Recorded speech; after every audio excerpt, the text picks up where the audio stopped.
السلام علیکم یا اللہ۔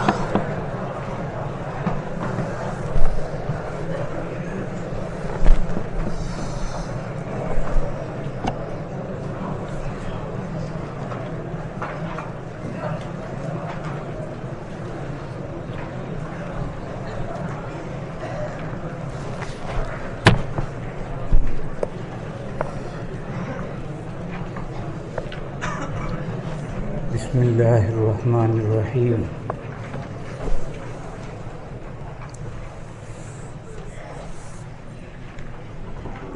باب من بنا مسجدا، تعمیر مسجد کا بیان۔ تعمیر میں مسجد شرعی، اس کا رنگ روغن، پلاسٹر، ہر چیز شامل ہے۔ کلر خراب ہو گیا دوبارہ کلر کروایا، فرش خراب ہو گیا فرش کروایا، گرمی تھی پنکھے نہیں تھے پنکھے لگوائے، یہ سب بنا میں داخل ہے۔ مسجد کے جو متعلقات ہیں وہ مسجد کے حکم میں نہیں۔ جو ثواب مسجد بنانے کا حدیث میں آ رہا ہے وہ ثواب متعلقات کا نہیں۔ متعلقات میں تو مسجد کی دکانیں بھی بنتی، تو وہ مسجد والا ثواب ان متعلقات کے لیے تھوڑا ہی ہوگا۔ جو مسجد شرعی ہے اس کی کوئی بھی تعمیر وہ سب بنا میں داخل ہے۔ مسجد نکرہ ہے، صغیرا کان او کبیرا۔ صغیرا میں ایک روایت میں ہے کہ مفحص قطات، جیسے بھٹ تیتر کے انڈے دینے کا گھڑا۔ ایک چھوٹا تیتر ہوتا ہے، ایک تو بڑا تیتر ہوتا ہے جو لوگ پالتے ہیں، ایک چھوٹا سا ہوتا ہے چڑیا جتنا، اور پھر دیکھ کر اڑ کر وہاں جا کے بیٹھ جاتا ہے۔ اس کو بھٹ تیتر کہتے ہیں۔ وہ زمین مٹی میں سوراخ بنا کر اس میں رہتا ہے، اس لیے اس کو بھٹ تیتر کہتے ہیں۔ اس کو جو انڈے دینے ہوتے ہیں تو وہ مٹی میں اپنا کھڈا گھڑا بناتا ہے، اس میں انڈے دیتا ہے۔ تو بھٹ تیتر کے انڈے دینے کے کھڈے اور گھڑے کے بقدر مسجد بنائے تو بھی یہی ثواب ہے۔ یہاں سوال پیدا ہوتا ہے کہ اتنی چھوٹی مسجد میں کون نماز پڑھے گا؟ چیونٹیاں نماز پڑھیں گی؟ تو اس کا جواب یہ ہے کہ مسجد چندے سے بنی،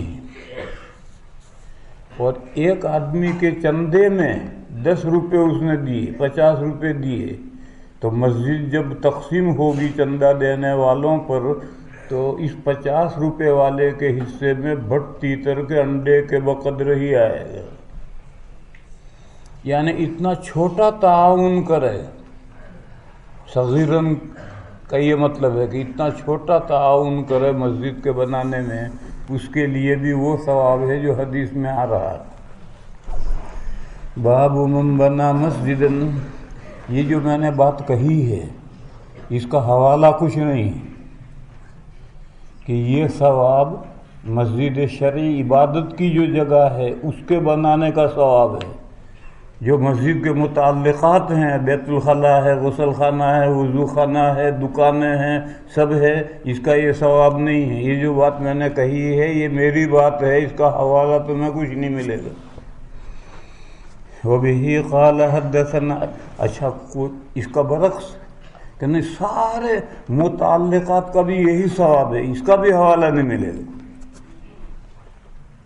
بیت الخلاء، غسل خانہ، دکانیں نکالی ہیں، ان سب کے لیے وہی ثواب ہے، اس کا حوالہ بھی نہیں ملے گا، اور میں جو کہہ رہا ہوں اس کا حوالہ بھی نہیں ملے گا۔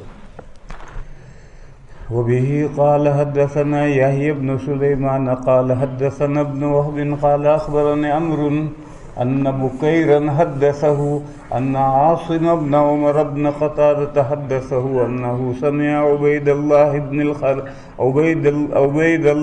الْخَوْلَانِيَّ أَنَّهُ سَمِعَ عثمان بن عفان رضی اللہ عنہ یقول، جب حضرت عثمان نے مسجد پکی بنائی تو لوگوں میں چیمے گوئیاں ہوئی، باتیں ہوئی کہ کسریٰ کا محل بنا دیا، سارا بیت المال کا پیسہ اس میں لگا دیا، حکومت کا سارا پیسہ خرچ کر ڈالا۔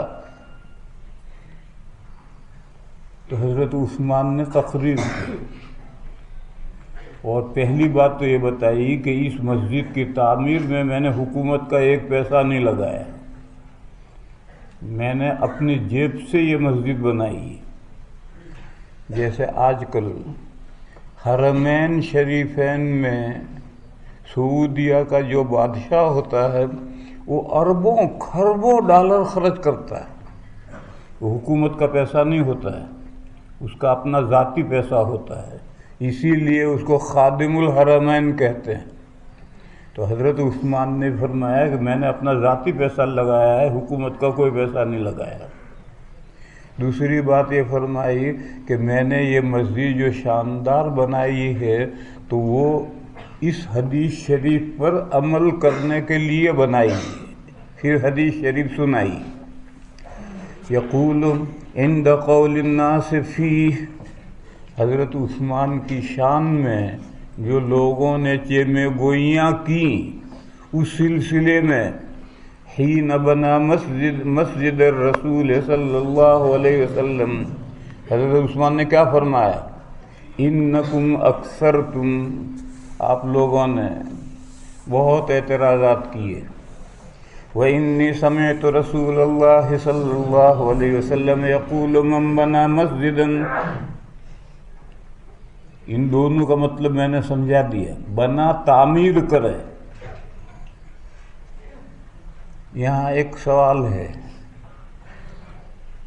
راج مستری جو مزدوری سے کام کرتا ہے، مزدور جو مزدوری سے کام کرتے ہیں، دہاڑی لے کر کام کرتے ہیں، ان کے لیے یہ ثواب ہے یا نہیں؟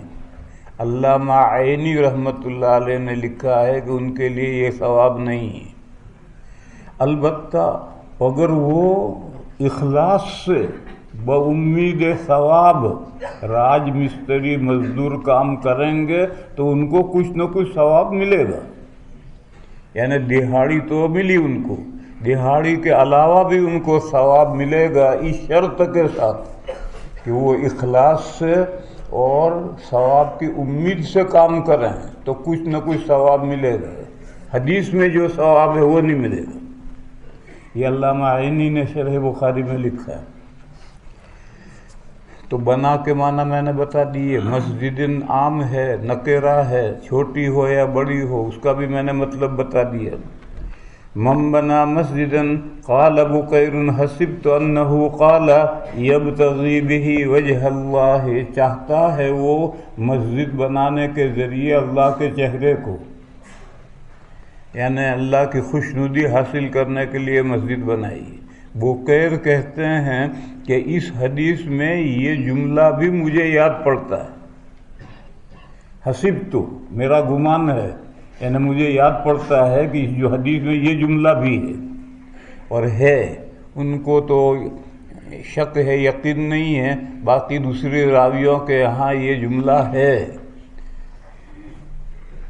علامہ عینی نے ایک جزیہ لکھا ہے، ایک شخص نے مسجد بنائی اور مسجد پر اپنے نام کا کتبہ لگایا، بانی فلاں، تو علامہ عینی نے لکھا کان بعیداً عن الاخلاص، اخلاص کہاں رہا؟ کہ تو نے اپنے نام کا کتبہ لگایا تو اخلاص کہاں رہا؟ گیا ثواب۔ کان بعیدن عن الاخلاص، اپنے نام کا کتبہ لگانا، پھر اخلاص کہاں رہا تیرا؟ تو نے ناموری کے لیے مسجد بنائی، دوسرے لگائیں کوئی حرج نہیں۔ جیسے دارالعلوم میں بعض بندے کمرے بناتے ہیں، مدرسے والے پہلے اس پر نام لکھتے تھے، اب نہیں لکھتے۔ پہلے ہر کمرے پر مدرسے والے نام لکھتے تھے، چندہ دینے والے کی خواہش ہوتی تھی یا نہیں ہوتی تھی معلوم نہیں، لیکن زمانہ قدیم میں ہر کمرے پر کتبہ لگانے کا رواج تھا، یہ مدرسے والے لگاتے تھے۔ اگر اس میں چندہ دینے والے کی خواہش ہے تو گیا ثواب، اور خواہش نہیں ہے اور مدرسے نے لگایا کوئی حرج نہیں۔ اب تو یہ سلسلہ ہی ختم کر دیا ہے کہ کمروں پر چندہ دینے والے کے نام کی تختی لگانے کا سلسلہ ہی ختم کر دیا ہے، تاکہ کسی کا ثواب ضائع ہی نہ ہو، اس کا ثواب محفوظ رہے۔ تو علامہ عینی نے لکھا ہے کہ کان بعید من الاخلاص، نام اگر اپنے نام کا کتبہ لگائے، لگتے ہیں اچھا لگتے ہوں، میں تو مدرسے میں گھومتا نہیں ہوں اس لیے مجھے معلوم نہیں۔ ایسا تو کرتے ہیں کہ یہ افریقی منزل ہے یا آسامی منزل ہے، ایسا تو نام دیتے ہیں، لیکن ہر کمرے پر بھی کتبہ لگتا ہے۔ ہاں میں نے دیکھا، میں مدرسے میں گھومتا نہیں ہوں اب اس لیے مجھے معلوم نہیں۔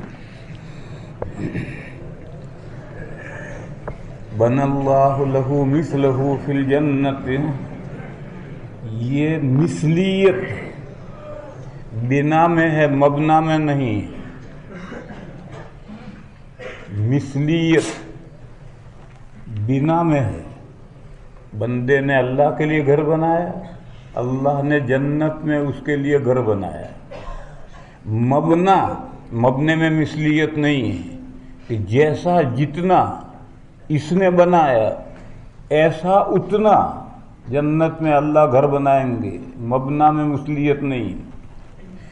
بندہ اپنے جیب کی گنجائش اور گاؤں کی ضرورت پیش نظر رکھ کر مسجد بناتا ہے، اور اللہ اپنے فضل و کرم کے اعتبار سے اس کے لیے جنت میں محل بنائیں گے۔ یہ اپنی گنجائش اور اپنے گاؤں کی ضرورت پیش نظر رکھ کر مسجد بناتا ہے، گاؤں کی ضرورت سے زیادہ بڑی مسجد بنانے کا کوئی مطلب نہیں۔ اور اللہ تعالیٰ اپنا فضل و کرم سے، حاتم طائی کا قصہ لکھا ہے کہ ایک غریب آیا، اس نے حاتم طائی سے کہا مجھے 2 درہم چاہیے۔ حاتم طائی اٹھا اور گھر میں سے درہموں کی 2 تھیلیاں لا کر دی، ایک تھیلی میں 100 درہم ہوتے ہیں۔ وہ خوش ہو کر لے چلا گیا۔ اس کے جانے کے بعد لوگوں نے کہا کہ اس نے تو 2 روپے مانگے تھے، آپ نے 200 روپے کیوں دیے؟ تو حاتم طائی نے کہا یہ جو حاتم طائی ہے یہ حضور کی بعثت سے پہلے اس کا انتقال ہو گیا، حضور کا زمانہ اس نے نہیں پایا، بس یہ اصحاب فطرت میں ہے۔ اور اصحاب فطرت کا کیا حکم ہے، وہ ناجی ہوں گے ناری ہوں گے، یہ بڑا تفصیلی مسئلہ ہے۔ یہاں تو یہ سمجھو کہ یہ اصحاب فطرت میں ہے، اس نے حضور کی بعثت کا زمانہ نہیں پایا۔ اس کا لڑکا حضرت علی، انہوں نے اسلام کا زمانہ پایا ہے اور وہ مسلمان ہوئے ہیں، وہ صحابی ہیں۔ اس کی لڑکی شیمہ، اس نے اسلام کو حضور کا زمانہ پایا ہے، اور ایک جنگ میں وہ قید ہو کر حضور کے پاس آئی ہے، مسلمان ہوئی۔ پھر اس نے حضور سے ذکر کیا کہ میں حاتم کی لڑکی ہوں، تو حضور نے اس کا بہت اکرام کیا اور بہت سارا مال دے کر کے اس کو رخصت کر کے اس کے قبیلے میں بھیج دیا۔ گویا اس کے باپ کی وجہ سے اس کا احترام کیا حضور نے۔ تو حاتم نے جواب دیا کہ اس نے اپنی حاجت اور ضرورت کے بقدر مانگا، 2 روپے مانگے، ہم نے اپنے حوصلے کے بقدر دیا۔ اگر ہم بھی 2 روپے دیتے تو ہمارا حوصلہ کیا؟ تو اللہ کا فضل و کرم، بندے کا ضرورت اور گنجائش دونوں میں بڑا فرق ہے، تو اللہ محل بنائیں گے اپنے فضل و کرم سے، اپنی شان اس کے لیے محل بنائیں گے۔ بس مماثلت نفس بنا میں ہے، جس نے گھر بنایا اللہ کا، اللہ اس کے لیے جنت میں گھر بنائیں گے، مبنا میں مماثلت نہیں ہے۔ بَنَى اللَّهُ لَهُ مِثْلَهُ فِي الْجَنَّةِ بَابٌ يَأْخُذُ بِنُصُولِ النَّبْلِ إِذَا مَرَّ فِي الْمَسْجِدِ۔ اس باب میں یہ مسئلہ ہے کہ مسجد میں ہتھیار لے جا سکتے ہیں، اور مسجد کے حکم میں ہر مجمع ہے، کسی بھی مجمع میں آپ ہتھیار لے جا سکتے ہیں، لیکن اگر آپ مجمع میں ہتھیار لے جائیں تو احتیاط لازم ہے۔ تیر کو پیکان کی طرف سے پکڑو، تیر میں ایک لکڑی ہوتی ہے، پھر ادھر پر ہوتے ہیں، ادھر لوہا ہوتا ہے، یہ لوہا پیکان ہے، پیکان کی طرف سے پکڑو تاکہ کسی کو لگ نہ جائے۔ یہ جو لوگوں میں ایک ادب ہے کہ کسی کو چاقو چھری دیں تو پھل کی طرف سے پکڑ کر کے دستہ اس کی طرف کرتے ہیں، وہ اسی سے لیا گیا ہے۔ وہ مسئلہ اس کے لیے چھری کے لیے کوئی مسئلہ نہیں آیا، وہ اسی حدیث سے وہ الگ لیا گیا ہے کہ اگر آپ کسی کو چھری چاقو دیں یا ریوالور دیں تو آپ جہاں سے گولی نکلتی ادھر سے پکڑ کر ریوالور دیں، پھل کی طرف سے پکڑ کر چاقو چھری دیں، دستہ اسے پکڑوائیں، تاکہ خدا نہ خواستہ کوئی بات پیش نہ آئے۔ تو حضور نے فرمایا کہ اگر کوئی مسجد میں تیر لے کر گزرے تو پیکان سے پکڑ کر گزرے تاکہ وہ تیر کسی کو لگ نہ جائے۔ نسل، نصول جمع ہے، نسل کے معنی پیکان، تیر میں لگا ہوا لوہا، اور نبل کے معنی تیر۔ باب یاخذ بنصول النبل اذا مر في المسجد وبه قال حدثنا قتيبة بن سعيد قال حدثنا سفيان قال قلت لعمرو أسمعت جابر بن عبد الله يقول مر رجل في المسجد ومعه سهام فقال له رسول الله صلى الله عليه وسلم امسك بنصالها باب المرور في المسجد۔ مرہ لفظ آیا تھا تو اگلا باب مرور فی المسجد قائم کر دیے۔ حضرت ایسا ہی کرتے ہیں، جو حدیث آئے گی اس کے اندر ہی سے اگلا باب اٹھاتے ہیں۔ مسجد میں مرور جائز ہے، مگر مسجد کو ممر بنانا جائز نہیں۔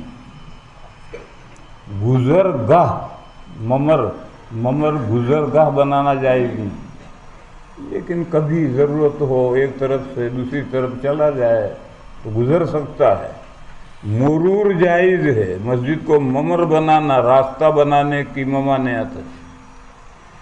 وبه قال حدثنا موسى بن اسماعيل قال حدثنا عبد الواحد قال حدثنا ابو بردة بن عبد الله قال سمعت ابا بردة عن ابيه عن النبي صلى الله عليه وسلم قال من مر في شيء من مساجدنا او قال اسواقنا۔ بازار میں بھی بھیڑ ہوتی ہے، لہذا ہر مجمع کا یہی حکم ہے، بنبل فلیاخذ علی نصالها لا یعقر بکفہ مسلما، نہ زخمی کرے وہ اپنی ہتھیلی سے، اپنے ہاتھ سے کسی مسلمان کو، یعنی کہیں خدا نہ خواستہ کوئی مسلمان زخمی ہو جائے اس لیے پیکان پکڑ کر چلے۔ باب شعر فی المسجد، مسجد میں شعر پڑھ سکتے ہیں۔ بیت بازی مسجد میں ممنوع۔ پہلے طلباء کے کمروں میں بیت بازی ہوتی تھی، اب پتہ نہیں طلباء بیت بازی کرتے ہیں یا نہیں کرتے۔ بیت بازی میں چند طالب علم بیٹھتے ہیں اور ایک طالب علم کوئی شعر سنائے گا، پھر اس کے آخری لفظ کلمے سے دوسرا شعر سنائے گا، تیسرا، ایسے ہی چلتا جائے گا، اور اس میں اچھے برے ہر طرح کے اشعار ہوتے ہیں۔ اور بیت بازی میں شور و شغب بھی ہوتا ہے. کسی نے زور کا بڑھیا شعر پڑھا تو سب داد دیتے ہیں مرحبا مر بے حیا.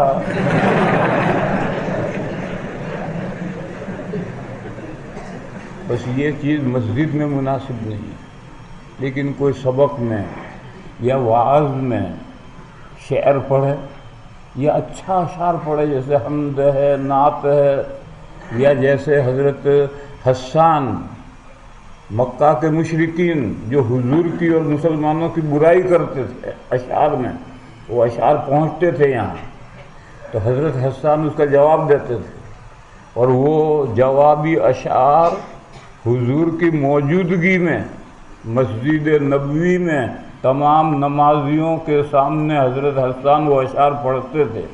پھر یوں ہی سننے والے ایک نے دوسرے کو، دوسرے نے تیسرے کو، یوں مکہ پہنچیں گے وہ اشعار. باب الشعر في المسجد.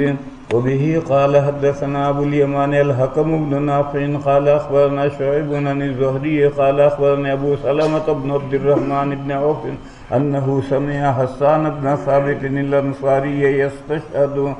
ایک مرتبہ حضرت حسان مسجد نبوی میں اشعار سنا رہے تھے. حضرت عمر وہاں سے گزرے، یہ حضرت عمر کے خلافت کا زمانہ ہے، تو حضرت عمر نے اسے گھور کر دیکھا، وہ سمجھ گئے. انہوں نے وہیں حضرت ابو ہریرہ بیٹھے تھے، سننے والوں میں سامعین میں حضرت ابو ہریرہ تھے. تو حضرت حسان نے حضرت ابو ہریرہ سے کہا میں آپ کو قسم دیتا ہوں، بتاؤ یہاں حضور کی موجودگی میں نے اشعار پڑھے ہیں نہیں پڑھے؟ تو حضرت ابو ہریرہ نے کہا پڑھے ہیں. تو حضرت عمر سن کر گزر گئے. انه سمع حسان بن ثابت الانصاری یستشہد ابا ہریرہ، گواہ بنا رہے ہیں وہ حضرت ابو ہریرہ کو.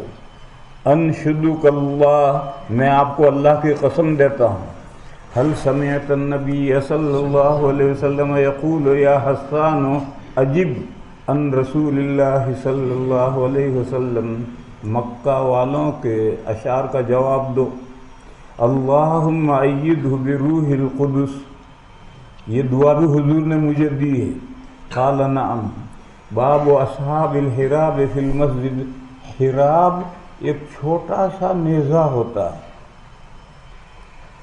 اس میں لکڑی نہیں ہوتی ہے، پکڑنے کا ایک بالش تک کا دستہ ہوتا ہے اور آگے تیر جیسا پیکان ہوتا ہے، اور اسے پکڑ کر سیدھ باندھ کر کے یوں مارتے ہیں. سامنے والے کے پاس میں چھوٹی سی ڈھال ہوتی ہے، اس ڈھال سے وہ بچاؤ کرتا ہے. یہ جنگ میں بہت کام آنے والا فن ہے. وحشی رضی اللہ عنہ نے حضرت حمزہ سید الشہداء رضی اللہ تعالی عنہ کو اسی کے ذریعے قتل کیا تھا. پتھروں میں، پہاڑ میں پتھر کے پیچھے وہ چھپے ہوئے بیٹھے تھے. حضرت حمزہ بے خبری میں وہاں سے گزرے تو انہوں نے وہ حربہ کھینچ کر مارا، وہ حضرت کے پیٹ میں گھس گیا، اسی سے حضرت شہید ہوئے ہیں. اس کے ماہر حبشہ کے لوگ تھے، عرب اس کے ماہر نہیں تھے. ایک عید کے موقع پر مسجد نبوی سے باہر جو پتھروں کا فرش تھا بلاط، وہاں ان حبشیوں نے یہ کھیل کھیلا ہے.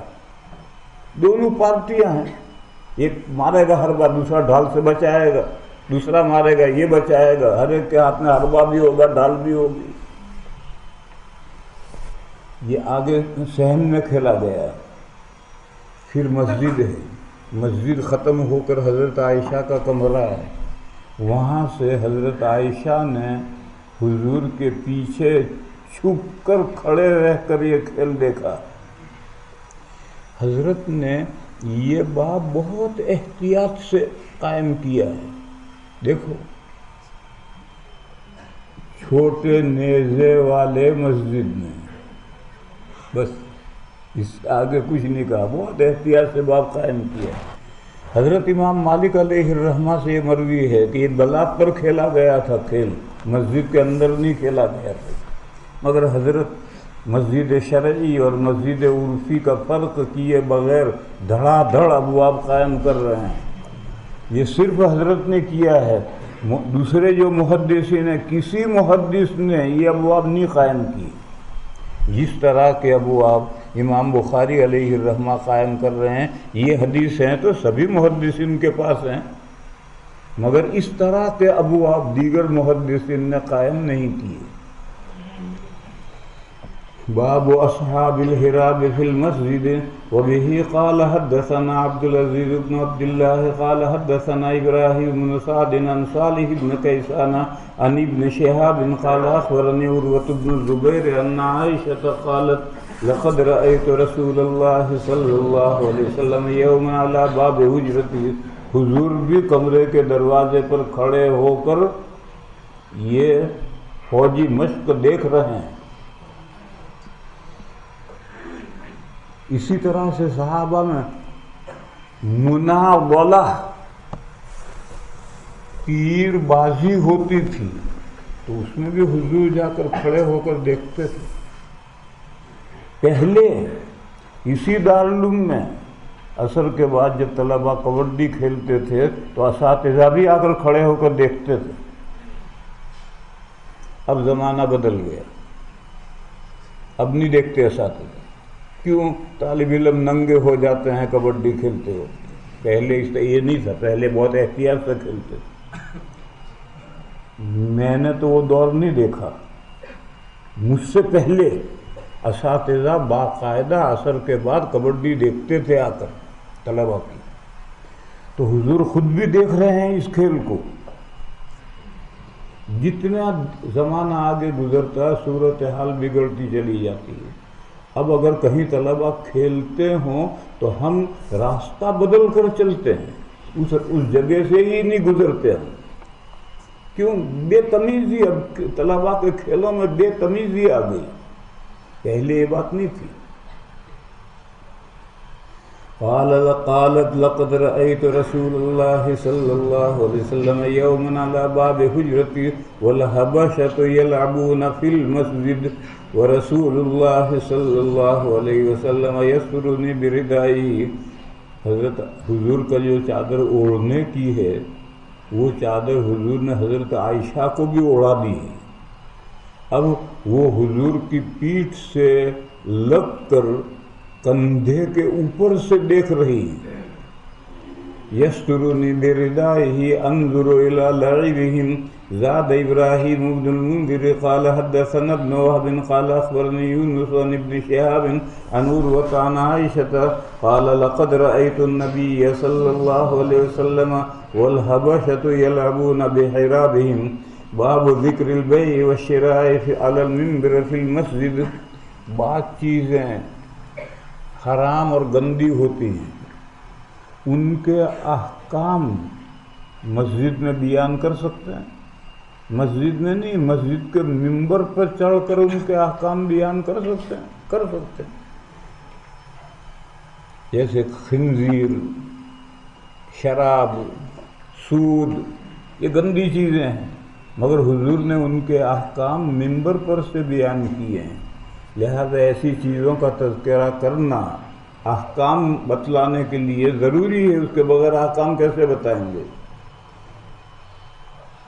اسی طرح سے بیچنے خریدنے کے مسائل بیان کرنے ہوں، وہ بھی مسجد میں بیان کر سکتے ہیں، ممبر سے بھی بیان کر سکتے ہیں۔ باب ذکر البیع والشراء علی المنبر فی المسجد وبہ قال حدثنا۔ دیکھو اس باب کا اتنا ہی مطلب ہے۔ حضرت شاہ ولی اللہ صاحب علیہ الرحمہ فرماتے ہیں کہ مبی لائے بغیر مسجد میں خرید و فروخت جائز ہے۔ مبی لائے بغیر، ایک آدمی اعتکاف میں بیٹھا ہے، اس کی بھینس بیچنی ہے، بھینس گھر بندھی ہوئی ہے، گاہک دیکھ کر آئے اور مسجد میں آ کر کے سودا کیا، یہ جائز ہے۔ مبی مسجد میں نہ ہو اور بیع و شراء کرے تو جائز ہے۔ حضرت شاہ ولی اللہ صاحب علیہ الرحمہ فرماتے ہیں کہ باب کا یہ مقصد ہے لیکن حضرت الاستاد نے فرمایا نہیں، یہ مقصد نہیں، بلکہ مسائل کا بیان، بیع و شراء کے مسائل کا بیان۔ حضرت الاستاد نے اختلاف کیا حضرت شاہ ولی اللہ صاحب سے اور فرمایا کہ باب کا یہ مقصد نہیں ہے۔ وہ مسئلہ اپنی جگہ پر ٹھیک ہے، وہ فقہ میں مسئلہ لکھا ہے کہ مسجد میں مبی لائے بغیر خرید و فروخت کر سکتے ہیں، یہ مسئلہ کتابوں میں ہے، مگر باب کا مقصد وہ مسئلہ نہیں ہے۔ باب کا مقصد ہے مسائل بیان کرنا، بیع و شراء کے مسائل بیان کرنا۔ باب ذکر البیع والشراء علی المنبر فی المسجد وبه قال حدثنا علی بن عبد اللہ قال حدثنا سفیان عن یحییٰ عن عمرة عن عائشة قالت اتتها بریرۃ۔ یہ ایک واقعہ ہے، یہ روایت بخاری شریف میں کم سے کم 40 مرتبہ آئے گی۔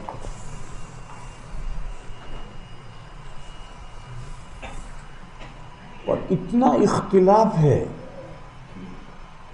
اور اس سے تو فقہاء نے طرح طرح کے مسائل نکالے ہیں، اس لیے واقعے کی پوری صحیح نوعیت اب سمجھ لیں ایک مرتبہ۔ آج کل بخاری شریف پڑھانے والے 2 تو ہوتے ہی ہیں، اور کہیں 3 4 5 6 7، بردوان میں ایک مدرسہ ہے، وہاں 7 آدمی بخاری پڑھاتے ہیں۔ اب حدیثیں تو مقرر آتی ہیں، تو ہر استاد حدیثیں سمجھاتا ہے، حدیثیں سمجھاتا ہے۔ ارے حدیث تو ایک مرتبہ آئی وہاں سمجھ لی، اب ہر مدرس وہی حدیث سمجھا رہا ہے اور باب کوئی نہیں سمجھاتا۔ بخاری شریف میں جو باب آتے ہیں اور باب کے ساتھ حدیث کی کیا تطبیق ہے وہ نہیں سمجھاتا، بس ہر استاد حدیث سمجھاتا ہے، یہ سارا وقت برباد کر دیتے ہیں۔ بخاری شریف میں کل 2000 حدیثیں ہیں، اور وہ تکرار کے ساتھ 9000 بن جاتی ہیں۔ اب وہ ہر استاد یہی حدیث سمجھا رہا ہے، ہر استاد یہی سمجھا رہا ہے۔ بلکہ جلد ثانی میں چلے جاؤ گے تو 90% حدیثیں مقرر ہیں، 10% حدیثیں نہیں آئیں گی، اور باب ہر جگہ نیا ہے، اور باب کے ساتھ حدیث کی تطبیق بھی نہیں ہے، مگر باب کوئی نہیں سمجھاتا، تطبیق کوئی نہیں سمجھاتا، اور سمجھائے گا نہیں یا سمجھائے گا تو حدیث سمجھائے گا۔ ارے حدیث تو بار بار گزری ہے۔ یہ بخاری شریف کے ساتھ ایک مذاق شروع ہو گیا، اس زمانے میں بخاری شریف کے ساتھ یہ ایک مذاق شروع ہو گیا۔ حضرت شیخ الہند قدس سرہ پوری بخاری اور پوری ترمذی اکیلے پڑھاتے تھے۔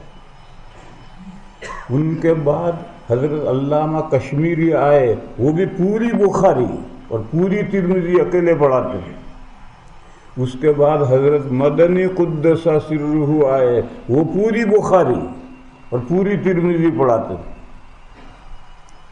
پھر حضرت مدنی کے انتقال کے بعد جھگڑا ہوا، صدر مدرس کون، شیخ الحدیث کون، بڑا جھگڑا ہوا۔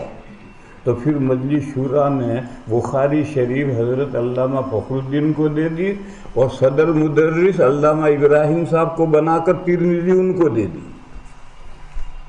یہ پہلی مرتبہ تقسیم ہوئی، یہ جھگڑا پڑ گیا، بڑا زبردست جھگڑا پڑا تھا۔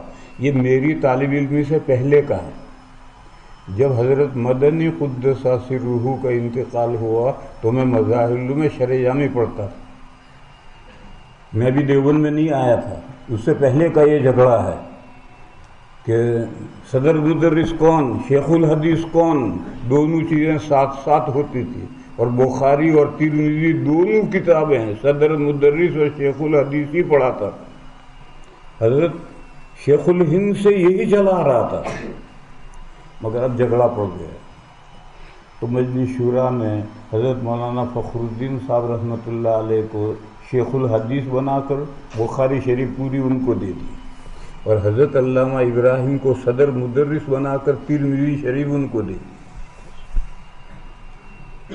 یہ پہلی مرتبہ تقسیم ہوئی۔ چنانچہ ہم نے پوری بخاری شریف حضرت شیخ سے پڑھی، ایک ہی آدمی پڑھاتا تھا ان کتابوں کو، مگر اب تقسیم ہوتے ہوتے کہاں سے کہاں پہنچ گئے ہیں، اور دوسری کتاب میں ترمذی میں تو جلد اول میں حدیثیں الگ ہیں، جلد ثانی میں الگ ہیں، چلو تقسیم کرو کوئی حرج نہیں۔ بخاری میں تو یہی حدیثیں بار بار آ رہی ہیں۔ اب اگر اساتذہ چند ہیں تو ہر استاد حدیث کو سمجھائے گا، کیونکہ اس کے حصے میں تو حدیث پہلی مرتبہ آئی، اور جب پہلی مرتبہ آئی تو اس کو سمجھائے گا۔ یہ طریقہ ہی ایک مذاق شروع ہو گیا ہے بخاری شریف کے ساتھ۔ تو میں کہہ رہا تھا کہ اس حدیث کو اچھی طرح سمجھو۔ بریرہ ایک خاتون تھی، وہ ایک یہودی کی باندی تھی،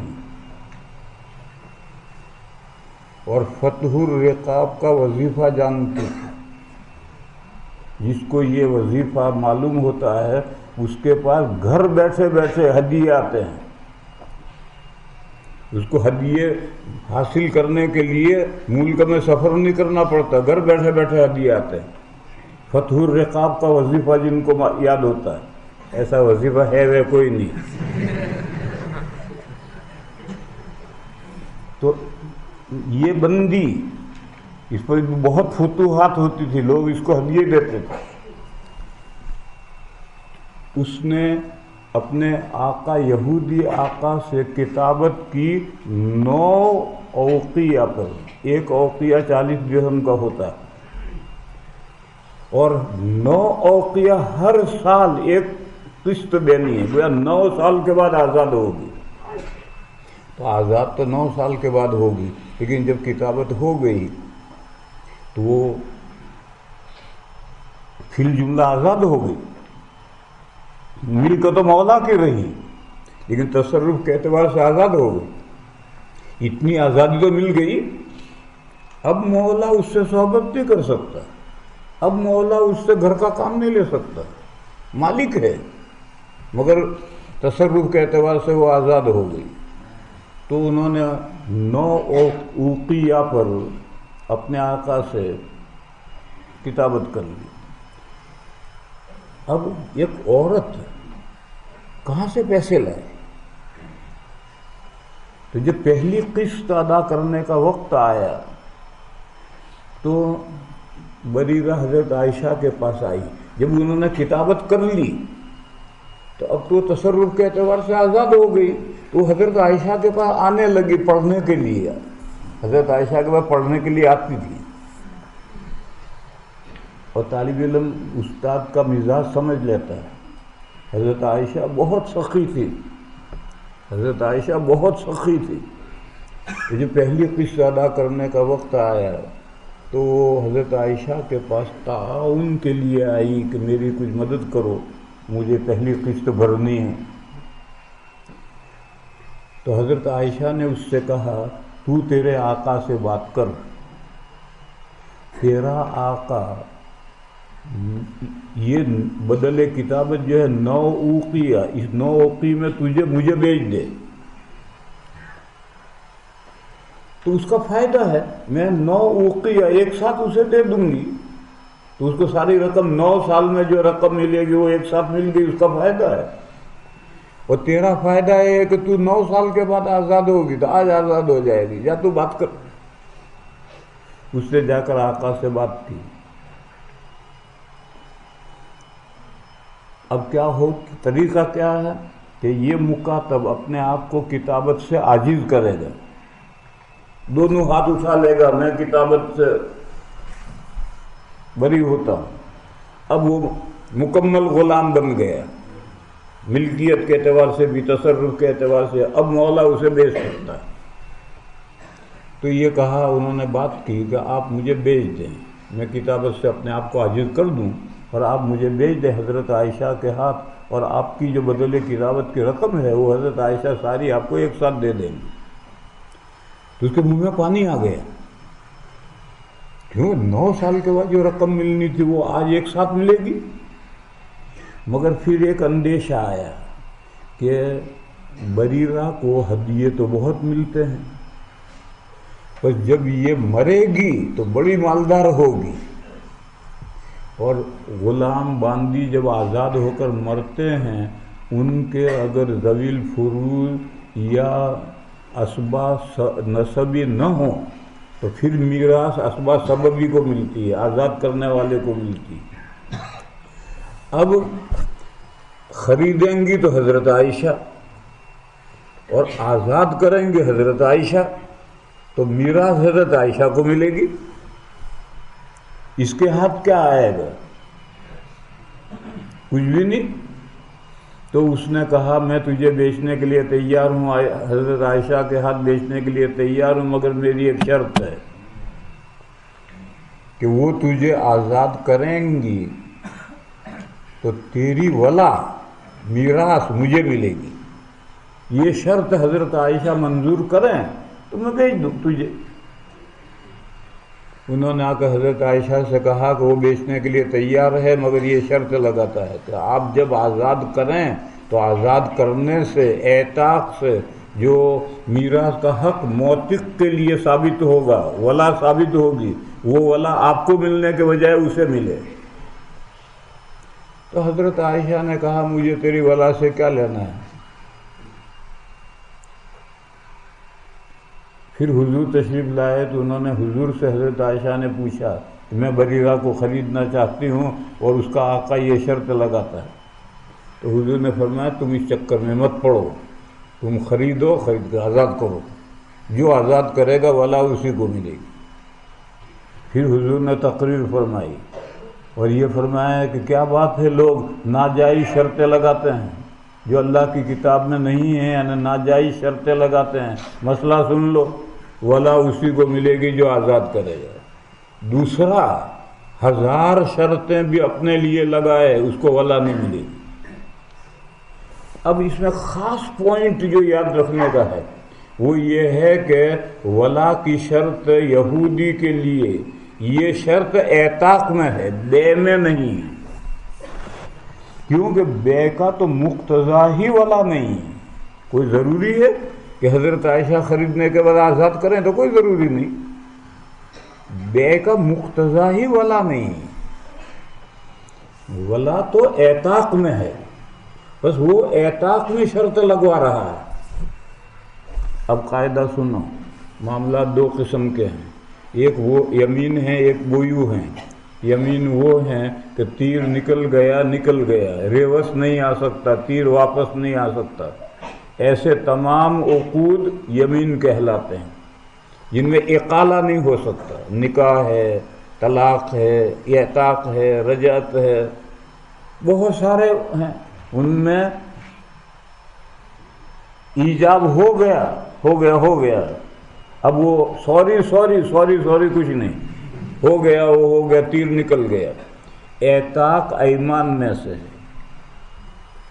اور بویو مکان کرائے پر دیا، دوسرے دن آ کر کہا بھئی میں تو مکان نہیں رکھنا، مجھے تو سفر کرنا ہے، یہ ہے وہ ہے، نہیں رکھنا، کوئی بات نہیں، اجارہ ختم۔ بے کی تھی، بے ختم، اقالہ ہو گیا، یہ بویو ہیں۔ اب قاعدہ سنو، بویو میں شرط فاسد لگے تو بے فاسد ہو جاتی ہے، اور ایمان میں شرط فاسد لگے تو شرط فاسد ہو جاتی ہے، یمین صحیح رہتی ہے۔ بس یہ شرط ہے کہ ولا مجھے ملے گی، یہ شرط اگر بے میں ہے تو بے فاسد ہے، اور اگر اعتاق میں ہے تو بے شرط خود ہی اڑ جائے گی، اعتاق صحیح ہوگا۔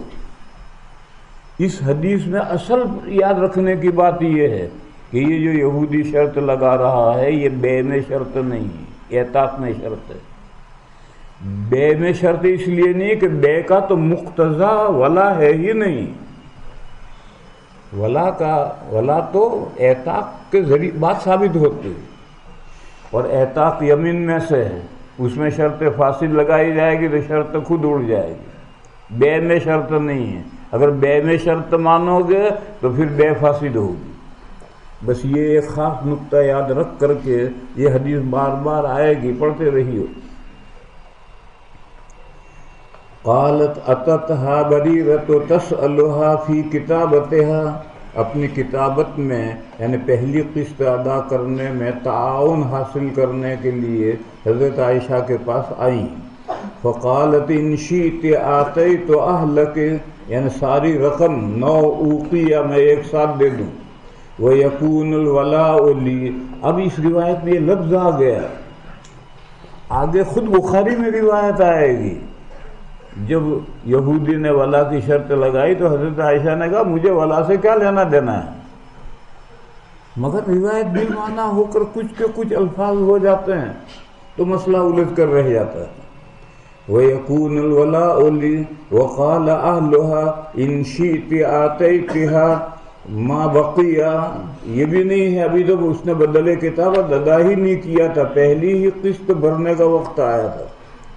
وقال سفیان مرة إن شئت آتقتيها ويكون الولاء لنا، فلما جاء رسول الله صلى الله عليه وسلم ذكرته ذلك فقال ابتاعيها فاعتقيها فإن الولاء لمن عاتق۔ ثم قام رسول الله صلى الله عليه وسلم على المنبر وقال سفيان مرة فصعد رسول الله صلى الله عليه وسلم على المنبر فقال ما بال أقوام يشترطون شروطا ليس في كتاب الله۔ ليس في كتاب الله کا مطلب ہے جو شرط شرعاً جائز نہیں، فی کتاب اللہ محاورہ ہے، قرآن میں ہونا ضروری نہیں ہے۔ لیس فی کتاب اللہ من اشترط شرطا لیس فی کتاب اللہ فلیس لہ وإن اشترط 100 شرط۔ ورواہ مالک عن یحییٰ عن عمرة عن بریرة ولم یذکر سعید المنبر۔ دور اول میں تو روایت بالمعنی ہوتی تھی، بلکہ 90% روایت بالمعنی ہی ہوتی تھی، اور دور آخر میں روایت باللفظ ہونے لگی، اور ایک ایک کلمے میں اگر فرق ہے تو راوی سے ظاہر کرتے تھے۔ دور آخر میں ایسا شروع ہوا۔ ولم يذكر سعيد المنبر قال علي قال يحيى وعبد الوهاب عن يحيى عمرة نحوه وقال جعفر بن عون عن يحيى سمعت عمرة قال سمعت عائشة باب التقاضي والملازمة في المسجد۔ ایک دوسرے سے حق مانگنا، تقاضی باب تفاوض، ایک دوسرے سے حق مانگنا، اور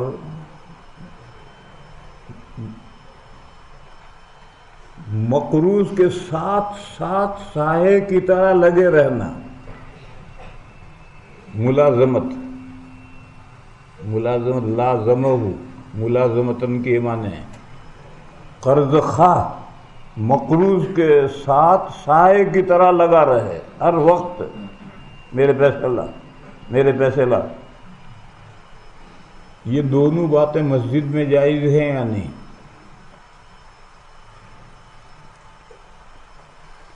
قرضوں کا تقاضا کرنا، مقروض کے ساتھ لگے رہنا، یہ مسجد میں جائز ہے یا نہیں؟ یہ اس باب میں مسئلہ ہے۔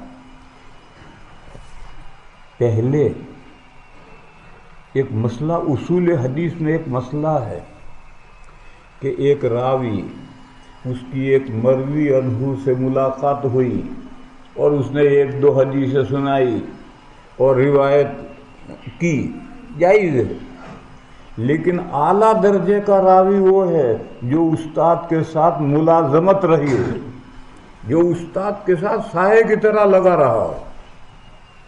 یہی سلسلہ اب ختم ہو گیا، اس لیے علم بھی ختم ہو گیا، یہ سلسلہ اب ختم ہو گیا۔ اب طلبہ اساتذہ کے ساتھ ملازمت رہی نہیں، ساتھ ساتھ رہنا ہے نہیں، کیونکہ علم سارا درسگاہ میں کتاب سامنے رکھ کر سارا علم نہیں ہوتا ہے۔ استاد کے ساتھ 24 گھنٹے آدمی جب رہتا ہے تو حسب ضرور موقع سے مہمان آ گئے، کچھ باتیں ان سے ہوئی، کسی کو ڈانٹا، کسی کو، وہ سب باتیں طالب علم دیکھتا ہے، اس میں بہت سا علم ہوتا ہے۔ اب جماعتیں اتنی بڑی بڑی ہو گئی کہ تم آؤ میرے گھر تو میں تمہیں کہاں بٹھاؤں، اور تم سارے میرے ساتھ لگے رہو تو تماشا ہوگا بازار میں۔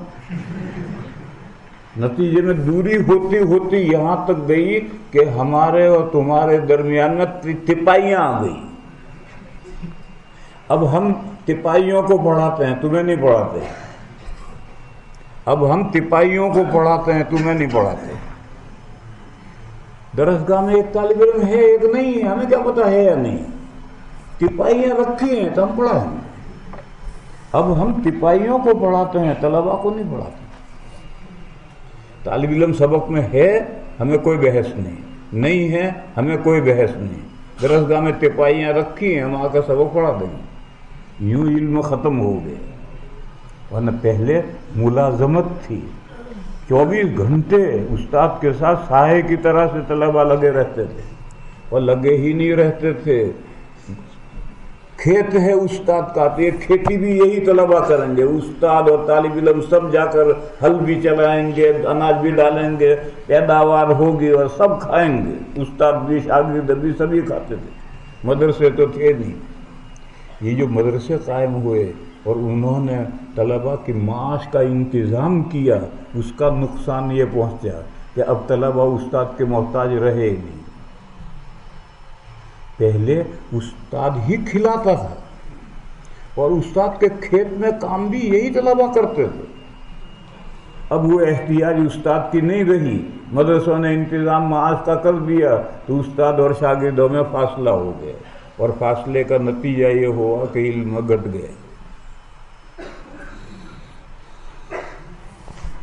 میں تو ملازمت کا مطلب سمجھا رہا ہوں، ساتھ ساتھ لگے رہنا، قرض خواہ، مقروض کے ساتھ ساتھ، پیسے لا میرے، پیسے لا میرے، پیسے لا میرے، چھوڑوں گا نہیں، جانے نہیں دوں گا۔ تو یہ دین کا تقاضا کرنا یا مقروض کے ساتھ ساتھ لگا رہنا مسجد میں۔ ایک قصہ ہے، 2 عبداللہ ہیں۔ ایک عبداللہ کا نام ہے عبداللہ ابن کعب ابن مالک۔ کعب ابن مالک بہت بڑے صحابی ہیں، یہ عبداللہ بھی صحابی ہیں۔ ایک دوسرے ہیں عبداللہ ابن ابی حدرد، یہ مقروض ہیں اور یہ قرض خواہ ہیں۔ وہ قرضہ نہیں دے رہے تھے، مسجد نبوی میں اتفاق سے ملاقات ہوئی، انہوں نے پکڑا، میرا قرضہ لا، میں چھوڑوں گا نہیں۔ دونوں میں بات چیت زور زور سے ہوئی۔ حضور نے کمرے میں بات چیت سنی تو حضور نے کمرے کا پردہ ہٹایا اور کہا، کعب،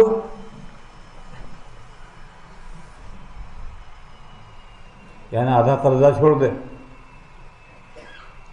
تو انہوں نے کہا، سمعا و طاعتا یا رسول اللہ، میں نے مان لیا۔ تو حضور نے ابن ابی حضرت سے کہا، جا ابھی قرضہ ادا کر۔ یہ حدیث لا رہے ہیں۔ تو انہوں نے قرضہ مانگا تھا مسجد نبوی میں، اور وہیں کہا، چھوڑوں گا نہیں، تجھے جانے نہیں دوں گا، تیرے ساتھ ساتھ رہوں گا۔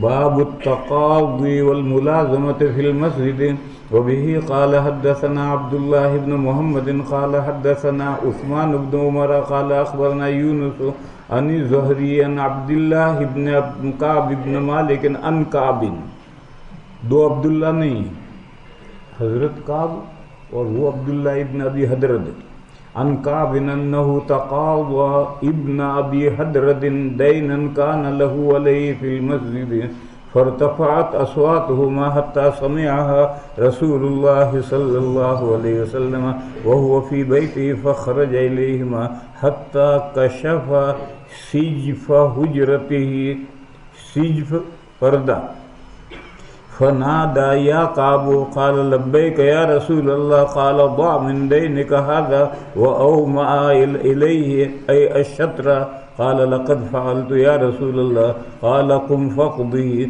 باب كنس المسجد والتقاط الخرق والقضاء والعيدان۔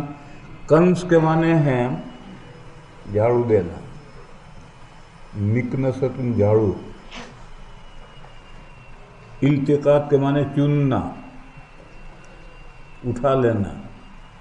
خیرق معنی چیتھڑے، خرقتن کی جمع۔